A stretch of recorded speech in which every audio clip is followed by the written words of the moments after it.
बिस्मिल्लाहिर्रहमानिर्रहीम। अस्सलाम वालेकुम नाज़रीन, आप यूट्यूब चैनल देख रहे हैं। मैं इमरान ख़ान। सबसे पहले तो जो लोग शिकवा करते हैं सोशल मीडिया पे बहुत ज़्यादा कि पाकिस्तानी निकलते नहीं हैं, अपने हक़ के लिए खड़े नहीं होते, ख़ास तौर पे वो लोग सोशल मीडिया पे ये बात करते रहते हैं, तो मैं उन्हें ये बताऊं कि इस वक्त आज़ाद कश्मीर हो या बलूचिस्तान हो, लोग कई मुकामात पर धरने देकर बैठे हैं और अपने जायज़ मुतालबात या अपने हकूक़ के लिए आवाज़ उठा रहे हैं। जो उनके साथ जुल्म और ज़्यादती हो रही है वो उसके ख़िलाफ़ डट कर खड़े हैं। वहाँ ख़वातीन भी हैं, नौजवान भी हैं, बच्चे भी हैं, बुज़ुर्ग भी हैं। और अब सोशल मीडिया की रिस्पॉन्सिबिलिटी है कि वो उनकी आवाज़ को दुनिया तक पहुँचाए और उनकी आवाज़ बने। वजह यह है कि वो दूर दराज इलाकों में बैठे हैं, वहाँ पे इंटरनेट बंद कर दिया गया है और पाकिस्तानी मीडिया को बिल्कुल इजाज़त नहीं है कि वो उनकी कवरेज करे या दुनिया को बताए कि वो लोग क्या मुतालबात कर रहे हैं और उनके ऊपर क्या हालात गुजर रहे हैं। मैं अपनी ज़िम्मेदारी पूरी करूँगा। मेरी आप सबसे गुजारिश है कि इस वक्त पूरी दुनिया तक बलूचिस्तान के लोगों की आवाज़ पहुँचाएँ और कश्मीर के लोगों की आवाज़ पहुँचाएँ, ताकि वो सख्त मौसमों के अंदर बैठ कर इस वक्त जो एहतजाज कर रहे हैं या अपने हक़ के लिए खड़े हैं, उन्हें मायूसी ना हो। उनकी आवाज़ बनना हम सब की ज़िम्मेदारी है। बलूचिस्तान में एक धरना ख़त्म हो गया। हन्ना ओढ़क का जो एक धरना था वो ख़त्म हुआ और उसकी वजह ये बताई जाती है कि कुछ लोग बाजियाब हुए हैं और कुछ यकीन दहानियाँ करवाई गई हैं हुकूमत की जानिब से, जिसके बाद उनका वो धरना ख़त्म हुआ। लेकिन बाकी जगहों पे धरने जारी हैं। ज़ियारत के जो लवाहिकीन हैं वो भी इस वक्त धरने देकर बैठे हुए हैं। जबकि एक और इन्फॉर्मेशन मुझे मिली जो बड़ी हैरानकुन और परेशानी वाली बात है कि जो पुलिस एहलकार हैं वो अपने इस्तीफ़े जमा करवा रहे हैं। इसकी कन्फर्मेशन नहीं आ रही, लेकिन ये बार बार गर्दिश कर रही है सोशल मीडिया पर या बलूचिस्तान में लोग क्लेम कर रहे हैं बार बार, क्योंकि जब तक सरकारी तौर पे इसकी तस्दीक नहीं की जाती तब तक हम कुछ कह नहीं सकते और सरकार ऐसी खबरों की तस्दीक जल्दी करती नहीं है। बहुत ज़्यादा डीमोरल हुई है पुलिस और सिक्योरिटी फोर्सेस बलूचिस्तान में, और उन्हें लगा कि उन्हें अकेला छोड़ दिया गया मरने के लिए और उनका साथ किसी ने नहीं दिया जब वो दहशतगर्दों का मुकाबला कर रहे थे। 200 की तादाद में दहशतगर्द आए हुए थे और वो चारों तरफ से घेर कर गोलियां चला रहे थे। ऐसे में ना ताज़ा कुबक भेजी गई और ना ही हथियारों की सप्लाई भेजी गई, बल्कि कुछ लोग ये दावा करते हैं कि जो सप्लाई हथियारों की आ रही थी उसके रास्ते में भी रोड़े अटकाए गए, जबकि आम शहरी निकलकर पुलिस की मदद करते रहे, कोई फ़ायदा नहीं हुआ। और फिर जो पुलिस के साथ हुआ, जिस तरह उनकी लाशों के साथ हुआ, जैसे बेहुरमती की गई, ये सारा कुछ अब तारीख का हिस्सा बन गया। तो पुलिस अब इस वक्त बहुत नाराज़ है। ना सिर्फ नाराज़ है बल्कि वो खौफजदा भी हैं कि उन्हें तो जैसे एक चारे के तौर पे इस्तेमाल किया जाता है वैसे इस्तेमाल किया जा रहा है। लिहाजा अब वो इस्तीफ़े दे रहे हैं।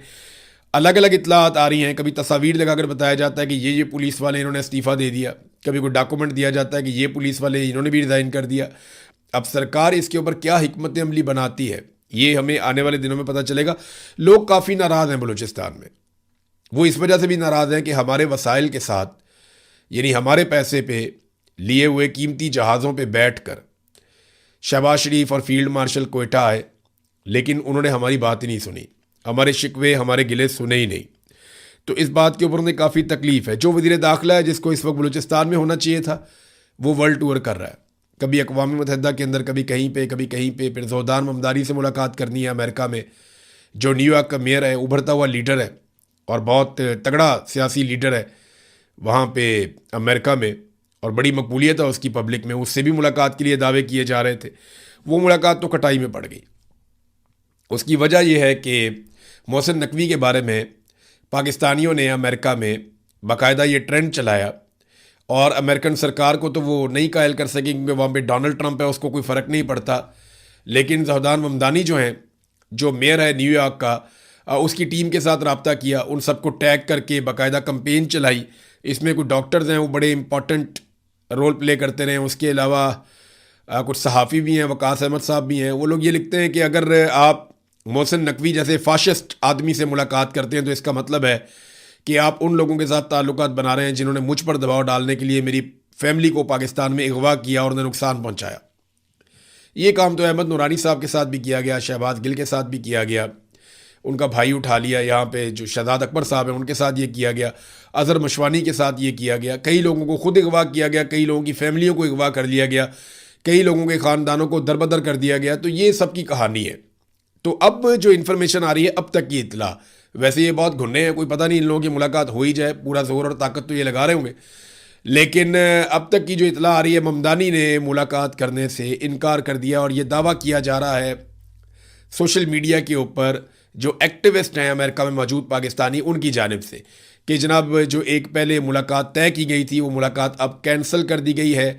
मेयर ममदानी की जो कम्युनिकेशन डायरेक्टर हैं उन्होंने ये स्टेटमेंट दिया और ये दावा किया महलका समदानी ने कि अब ममदानी मुलाकात नहीं कर रहा मोहसिन नकवी से, क्योंकि उसको इस बात का आइडिया हो गया कि ये फाशिस्ट लोग हैं, इन्होंने पाकिस्तान में कत्लो गारतगिरी की है, बहुत नुकसान पहुंचाया पाकिस्तानियों को, लिहाजा वो मुलाकात मनसूख हो गई है।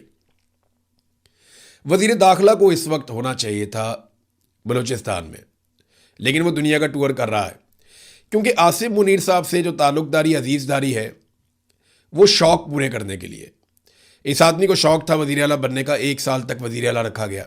इस आदमी को शौक़ था क्रिकेट के मैदानों पर राज करने का, इसको पीसीबी का चेयरमैन बना दिया गया। फिर शौक़ पूरा किया गया, पाकिस्तान का सबसे ताकतवर ओहदा वज़ीर दाखिला पाकिस्तान बना दिया गया, सेनेटर बना दिया गया। फिर अब शौक़ पूरा किया जा रहा है, वज़ारत ख़ारजा का भी शौक़ पूरा करना है। तो आसिफ मुनीर के इक़्तिदार का सबसे ज़्यादा फ़ायदा अगर किसी को हुआ तो वो मोहसिन नकवी को हुआ। एक दिन राणा सनाउल्लाह ने कहा कि जी मोहसिन नकवी साहब की बड़ी मेहरबानी है कि वो कहीं शहबाज शरीफ साहब की जगह वज़ीर आज़म नहीं बन गए। तो अगर फील्ड मार्शल आसिफ मुनीर चाहे तो किसी वक्त भी कोई निगरान सरकार बना के या कौमी हुकूमत तश्कील देकर वो मोहसिन नकवी को वज़ीर आज़म पाकिस्तान भी बना सकते हैं। उन्हें पूछने वाला कौन है? जो दिल करता है डंडे के जोर पे करते चले जा रहे हैं। पाकिस्तान में कश्मीर के हालात नादरीन यहाँ तक पहुँच गए हैं कि जेलों की सूरत हाल काफ़ी ख़राब है। मुझे कई लवाहिकीन ने बताया कि जेलों के अंदर जो उनके प्यारे बंद हैं या जिन्हें पकड़ लिया गया इस तहरीक के दौरान, उन्हें मजबूर किया जा रहा है वीडियो बयानात देने के लिए। ख़ास तौर पे मैंने आपको पहले बताया था कि अहमद फरहाद साहब पे बहुत दबाव है और उन्हें कहा जाता है कि आप एक वीडियो बनाएं और वीडियो बनाने के बाद आप अपने घर जाएं, लेकिन वो वीडियो बनाने से इनकारी हैं, वो वीडियो बना नहीं रहे। अच्छा, मेरे ख्याल में अगर वो वीडियो बना भी देंगे ना तो उनको इतनी जल्दी नहीं छोड़ेंगे जब तक कि ये मामला पूरा रिजॉल्व नहीं कर देंगे। अब उन्हें बहुत सारी वीडियोज़ चाहिए। करेंगे वो ये कि जिस वक्त ऑपरेशन करेंगे इन वीडियोज़ को साथ चलाएँगे, अवाम के कुछ इंटरव्यूज़ साथ चलाएँगे सेलेक्टिव किस्म के, कुछ सियासतदान अपने लोगों को इकट्ठा करेंगे, उनके इंटरव्यूज़ करवाएंगे, तो ये साबित करने की कोशिश करेंगे जी कि आज़ाद कश्मीर तो किसी और तरफ खड़ा है और वो जो लोग गिरफ्तार हुए थे उन्हें अपनी गलती का एहसास भी हो गया और बहुत सारे लोग कौमी धारे में वापस आ गए, तो ये चंद शर पसंद है, इन्हें हम नहीं छोड़ेंगे। तो इस किस्म का एक तासुर बनाया जाएगा। जैसे हमेशा से पाकिस्तान की मिलिट्री एस्टेब्लिशमेंट तहरीकों को कुचलती आई है, अवामी उमंगों के ख़िलाफ़ जो है वो फैसले करती आई है और अवामी तहरीकों को हमेशा इन्होंने इसी तरीके से दबाने की कोशिश की है, चाहे वो बलूचिस्तान हो, चाहे वो बांग्लादेश हो, चाहे वो खैबर पख्तूनख्वा के कबायली इलाके हों। अभी वहाँ से एक वीडियो आ रही थी, उसमें टीटीपी के लोग बैठे हुए हैं एक स्कूल के अंदर, गालिबन ये जनूबी खैबर पख्तूनख्वा की वीडियो है, और वहाँ पे एक स्कूल के अंदर बैठे हुए हैं और स्टूडेंट्स की जगह पे बैठ के तालिबान जो है वो हंसी मजाक कर रहे हैं और सारे नौजवान लड़के हैं। यानी वो मुझे याद है आज से चंद साल पहले का एक गाना 2016 का है, तो ये बच्चे तब छोटे बच्चे ही होते होंगे उस वक्त। अभी ये नौजवान है, यानी 20 साल 25 साल के लग रहे थे, कोई 27 साल का लग रहा था, कोई 25 साल का, कोई 20 साल का, कोई 18 साल का, छोटी उम्र के लड़के थे, हथियारों से लैस वहाँ बैठे हुए हैं, बैठ के वहाँ पे स्कूल के अंदर तो कौमी तराना भी पढ़ रहे हैं और ब्लैक बोर्ड को इस्तेमाल कर रहे हैं, मजाक कर रहे हैं तालीम का। ये वो बच्चे हैं जिनके बारे में ISPR ने एक दौर में एक नगमा जारी किया था कि मुझे दुश्मन के बच्चों को पढ़ाना है। याद आया आपको? इससे पहले एक आया था बड़ा दुश्मन बना फिरता है जो बच्चों से लड़ता है। फिर मैंने देखा कि पाकिस्तान की मिलिट्री एस्टेब्लिशमेंट खुद ही बच्चों से और ख़वातीन से लड़ पड़ी। लेकिन फिर उन्होंने कहा जी मुझे दुश्मन के बच्चों को पढ़ाना है, और वो दुश्मन के बच्चे जो हैं वो पढ़ने के लिए आए, बंदूकों समेत स्कूल के अंदर जाके पढ़ा लें उन्हें। ये हालात जानबूझकर ऐसा लगता है कि पैदा किए जा रहे हैं। अफ़गानिस्तान की तो सरहदी सील है, तो दहशतगर्द आते कहाँ से हैं? ये कहीं से नहीं आते, इनको यहीं पे सहूलत दी जाती है। ये जो गुड तालिबान है ना, ये है सारा मसला। मुझे अली अमीन गंडापुर ने ये बात बड़े आसान तरीके से समझाई थी और बाकायदा उन्होंने मुझे एग्जाम्पल्स कोट की थी। गंडापुर ने मुझे कहा था कि फ़ौज खेलती है गुड तालिबान और बैड तालिबान करके। जो बैड तालिबान है उनको ये कहते हैं मारो, और उनको मार के ये दुनिया को बताते हैं कि जनाब देखें हम कितने अच्छे लोग हैं। और इन्होंने अपने गुड तालिबान भी रखे हुए हैं जिनके ज़रिए से ये निज़ाम को कंट्रोल करते हैं और जगहों पे कब्ज़ा करते हैं और बड़े तरीके से वसाइल को कंट्रोल करते हैं। और जब लोग इनके रास्ते में रुकावट बनते हैं तो ये गुट तालिबान को उस इलाके के अंदर भेज देते हैं। ये बात मुझे अली अमीन गंडापुर ने उस वक्त बताई जब वो वज़ीर आला पंजाब थे। बहरहाल इस वक्त बलूचिस्तान के अंदर इस्तीफ़े आ रहे हैं, बलूचिस्तान के अंदर धरने चल रहे हैं, कश्मीर के अंदर भी ऐसी सूरत हाल चल रही है। कश्मीरी अपने हक के लिए डट गए। तो अब पाकिस्तानियों की रिस्पॉन्सिबिलिटी है कि जहाँ जहाँ उन्हें मौका मिले वो कश्मीरियों की आवाज़ पूरी दुनिया तक पहुँचाएँ। कश्मीरी खुद भी बड़े तगड़े ज़ोरदार तरीके से अपनी आवाज़ दुनिया तक पहुँचा रहे हैं। नाज़रीन, खैबर पख्तूनख्वा में जो मुराद वाला बिल आया था, जो एक कानून पास किया गया, उस पर गवर्नर खैबर पख्तूनख्वा ने बहुत अजीबोगरीब स्टेटमेंट दे दिया। गवर्नर ने कहा जी मैं इसके ऊपर दस्तखत ही नहीं करूँगा। गवर्नर ने यह भी कहा कि ना सिर्फ मैं इसके ऊपर दस्तखत नहीं करूँगा बल्कि मैं इसकी मुखालफत करूँगा, मैं इसके ऊपर इख्तलाफी नोट लिखूँगा। इस तरह की बातें गवर्नर खैबर पख्तूनख्वा ने कही। लेकिन दरअसल उन्होंने किया क्या, ये किस्मत खान साहब तो डॉक्यूमेंट साथ लेकर आ गए, उन्होंने सारा पोल खोल दिया। मामला ये हुआ कि 30 अप्रैल को ये बिल पास करवाया गया था असेंबली से। उसके बाद ये चला गया दस्तखत के लिए गवर्नर के पास। तो गवर्नर को उस वक्त लिखना चाहिए था इख्तलाफी नोट, लेकिन ठीक 6 दिन के बाद गवर्नर ने इस बिल के ऊपर दस्तखत कर दिए 6 मई को। यानी उनके पास 10 दिन का टाइम था कि 10 दिन के अंदर अंदर वो इख्तलाफी नोट लिखकर नज़रसानी के लिए इस कानून को वापस भिजवा सकते थे। लेकिन गवर्नर ने 6 मई को इसके ऊपर दस्तखत कर दिए और इसे फौरी तौर पे कानून बना दिया और उसके बाद चुप करके बैठ गए खामोशी से। लेकिन अब जब ये मामला उठा और मामला उठाया किसने, पाकिस्तान तहरीक इंसाफ ने उठाया। पाकिस्तान तहरीक इंसाफ के वर्कर ने जब रोला डाला कि ये क्या चोर बाजारी आपने की है, आप इतने बड़े बड़े मफादात ले रहे हैं, इमरान खान जेल के अंदर बैठा हुआ है, अवाम पिस गई है महंगाई की और गुर्बत की चक्की में, और आप इतने बड़े बड़े फायदे ले रहे हैं। जब पाकिस्तान तहरीक इंसाफ का कारकुन खड़ा हुआ है इस जुल्म के खिलाफ, तो अब गवर्नर साहब भी इसमें फ़ायदा उठाने आ गए और एक लेटर भी जारी कर दिया है जिसके ऊपर तारीख नहीं लिखी हुई कि जनाब मैं तो इख्तलाफी नोट लिख चुका, मैं तो इसके बहुत खिलाफ हूँ। लेकिन 6 तारीख को जिसने दस्तखत किए वो कौन था गवर्नर साहब? ये सवाल किस्मत खान साहब ने उठाया और बहुत ठीक उठाया। ये सारे इकट्ठे हैं, इक़्तिदार के हमाम में ये सारे नंगे हैं। ये गवर्नर खैबर पख्तूनख्वा आप लोगों को ये साबित करने की कोशिश करें जी मैं तो बहुत अच्छा आदमी हूँ, मैं तो इस तरह के मफादात के खिलाफ था। लेकिन PMLN भी साथ थी, पीपल्स पार्टी भी साथ थी, फजलुर रहमान भी साथ था, और सबने मिलकर ये अलाउंसेस, ये मुराद, ये सहूलियात और ये अय्याशियाँ हासिल करने की कोशिश की। और गवर्नर ने इसके ऊपर 6 दिन के अंदर दस्तखत किए। उस वक्त इख्तलाफ नहीं किया। अब जब रोला पड़ गया तो आप कह दिया जी अगर मेरे पास आया तो मैं दस्तखत नहीं करूंगा। जनाब आप 6 मई को दस्तखत कर चुके हैं इस डॉक्यूमेंट और इस खबर के मुताबिक। नाज़रीन, जहां बरतानिया में शहबाज शरीफ साहब ने आमों के तोहफे भेजे हैं और ये आमों के तोहफे नून लीग के कारकुनों के लिए भेजे हैं। कभी आपने सुना कि कारकुनों को लीडर तोहफे दे रहे हो? ऐसा नहीं होता ना, ये सिर्फ इलेक्शन के दिनों में होता है। पाकिस्तान के अंदर जब इलेक्शन आएंगे तो कारकुनों को जाके ठोडियों को हाथ लगाएंगे, उनके आगे हाथ जोड़ेंगे, उनके दरवाज़ों पे खड़े हो जाएंगे वोट मांगने के लिए। लेकिन अभी तो वोट का सीज़न नहीं है। मैं अब किसी वजह बताता हूँ आपको। मैं पाकिस्तान से बाहर इनकी टके की औकात नहीं है शरीफ खानदान की। कोई इन्हें मुंह नहीं लगाता, कोई इनसे बात करना नहीं चाहता। लोग इनके मुंह के ऊपर आकर इनकी बेइज्जती करते हैं। तो यहाँ ना बहुत थोड़े से कारकुन बचे हैं PMLN के पास, और वो इनका बहुत बड़ा एसेट है। वो एक एक कारकुन को हीरे की तरह ट्रीट करते हैं और उन्हें पाकिस्तान से वजीर आजम पाकिस्तान अपने खर्चे के ऊपर नहीं, पाकिस्तान के खर्चे के ऊपर आमों के तोहफे भिजवा रहा है कि जनाब ये आम खाइए, और जब कभी नवाज शरीफ किसी मुश्किल में आए तो उसके सामने आकर खड़े हो जाइएगा। जब कभी अवाम निकले और निकल कर नवाज शरीफ को बुरा भला कहे तो आपने उसके सामने ढाल बन जाना है। तो क्योंकि इनको कारकुन मिलते ही नहीं है, बहुत थोड़े से हैं बेचारे, बिल्कुल आटे में नमक के बराबर, तो उनको खुश रखना इनके लिए बहुत बड़ा मसला है। और मैं वो वीडियोस देख रहा था कि बड़े फ़ख्र के साथ कारकुन दिखा रहे हैं जनाब मियाँ साहब ने हमें ये आमों की छोटी छोटी पेटियाँ भेज दी हैं, और कभी बिरयानी के ऊपर, कभी आमों की पेटियों के ऊपर, कभी किसी छोटे मोटे फ़ायदे के ऊपर।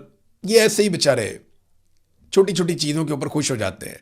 तो चले, अल्लाह ताला इन्हें खुश रखे। वैसे इन्हीं कामों पे लीडर्स ने अवाम को बड़े लंबे अरसे से लगाया हुआ है। नाज़रीन, मरियम नवाज़ का एक ही फ्लैगशिप प्रोग्राम था जो उनका सबसे बड़ा प्रोग्राम कहा जाता है, और नवाज शरीफ और मरियम नवाज़ ने इस दौर में अगर कोई वाहिद काम किया तो वो सुथरा पंजाब का काम था कि जनाब ये इन्होंने किया है। उसकी हालत अब मैं अगर आपके सामने रखूं तो आप हैरान हो जाएंगे।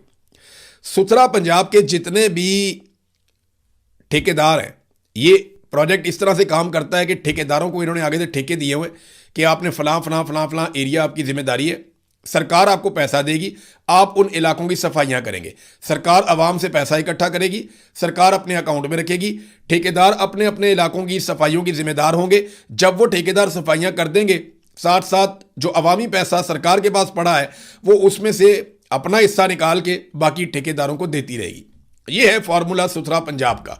कोई अपने घर से नहीं लेकर आए, लेकिन इन्होंने एक ही कंपनी बनाई थी, या एक ही जो इनका फ्लैगशिप प्रोग्राम था वो ये सुथरा पंजाब था। उसकी हालत ये है कि जनाब चंद दिनों में ये दूसरी अपील आ गई है ठेकेदारों की जानिब से, और पूरा एक इश्तिहार जारी कर दिया गया है। अपील में लिखते हैं, अपील सानी मोहतरम मरियम नवाज साहिबा वज़ीर आला पंजाब, सुथरा पंजाब प्रोजेक्ट के तहत कॉन्ट्रैक्टर्स के वाजबात और मसाइल के फौरी हल के लिए हम दूसरी अपील कर रहे हैं, और हम आपकी खिदमत में एक बार फिर इंतहाई अदब और एहतराम के साथ दरख्वास्त करते हैं कि जैसा कि हमने पहले भी आपकी खिदमत में अपील की थी, अफसोस कि अभी तक उस पर तवज्जो नहीं दी गई। हम शदीद माली मुश्किलात का शिकार हैं। गुज़िश्ता 6 से 8 माह के वाजबात की अदायगी नहीं की गई। यानी अवाम से पैसा ले रहे हैं, अवाम का खून निचोड़ रहे हैं, लेकिन पैसा अपनी जेबों में डाल रहे हैं, उनसे तैयारे खरीद रहे हैं, उनसे बुलेट प्रूफ गाड़ियाँ खरीद रहे हैं, उनसे अपने लिए अय्याशी कर रहे हैं, बैरून मुल्क दौरे। लेकिन जिस अवाम से पैसा ले रहे हैं उनके लिए जो सुथरा पंजाब का एक मनसूबा बनाया गया है, वहाँ पे वो पैसा ट्रांसफ़र नहीं कर रहे। 6 से 8 महीने हो गए हैं, ठेकेदार कह रहे हैं कि हमारे वाजबात की अदायगी नहीं की गई, और अगर ये अदायगी मज़ीद नहीं की जाती तो फिर हम काम नहीं कर सकेंगे। वो कहते हैं जी हमारे पास गाड़ियों में पेट्रोल नहीं है, ईंधन नहीं, हम काम नहीं कर सकते, और ऑपरेशन हमारे बहाल नहीं हो पा रहे। फील्ड स्टाफ जो लोग काम करते हैं बेचारे, उनको हम तनख्वाहें नहीं दे पा रहे। अब वो तनख्वाह 40,000 मुकर्रर की है, किसी को 15,000 देते हैं, किसी को 20,000 देते हैं, किसी को 18,000 देते हैं। वो एक वर्कर ने थोड़े दिन पहले शिकायत लगाई और फिर खुदकुशी भी कर ली और वो दुनिया से चला गया।